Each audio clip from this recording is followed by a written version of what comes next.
दोस्तों, आज हम जानेंगे किस श्राप के कारण स्त्री समय से पहले विधवा हो जाती है और वे कौन से कार्य हैं जो एक पतिव्रता स्त्री को अपने जीवन में कभी नहीं करना चाहिए। जानेंगे कथा के माध्यम से। बहुत समय पहले की बात है, एक छोटे से गांव में सुमित्रा नाम की एक स्त्री रहती थी।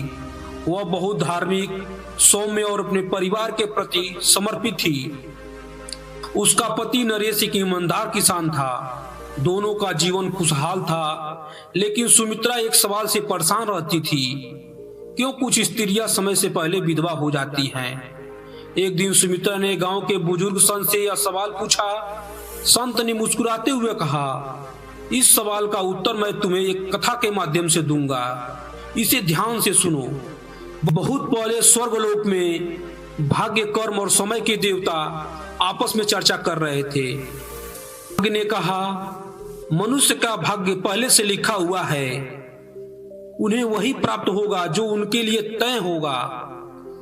कर्म के देवता ने उत्तर दिया, नहीं, मनुष्य अपने कर्मों से अपने भाग्य को बदल सकता है।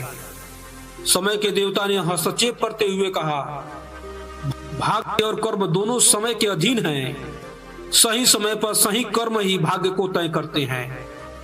उसी समय धरती पर एक स्त्री रत्ना अपने पति के साथ खुशी खुशी जीवन बिता रही थी, लेकिन रत्ना का स्वभाव क्रोधी था। वह छोटी छोटी बातों पे अपने पति को ताना देती थी और उसे अपमानित करती थी। एक दिन उसने गुस्से में अपने पति को बहुत बुरा भला कहा। दुखी होकर पति घर छोड़कर चला गया। रास्ते में उसकी एक दुर्घटना हो गई।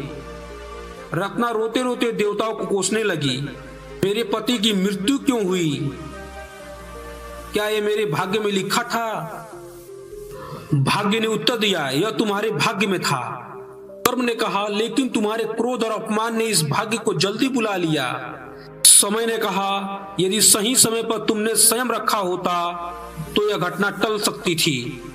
संत ने सुमित्रा से कहा, स्त्री समय से पहले विधवा क्यों हो जाती हैं? यह कई कारणों पर निर्भर करता है। कभी भाग्य, कभी उनके कर्म और कभी समय की चाल।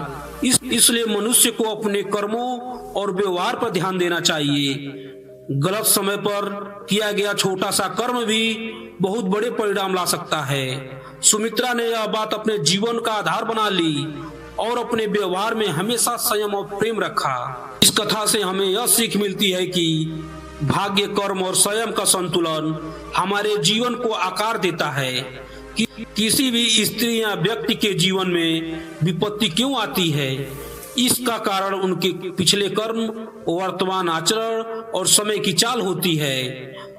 हमें हमेशा अपने कर्मों पर ध्यान देना चाहिए, क्योंकि वही हमारे भविष्य को प्रभावित करते हैं। दोस्तों, वीडियो अच्छी लगी तो वीडियो को लाइक से सब्सक्राइब करना न भूलें। मिलते हैं फिर नेक्स्ट वीडियो में। तब तक के लिए बाय बाय, टेक केयर।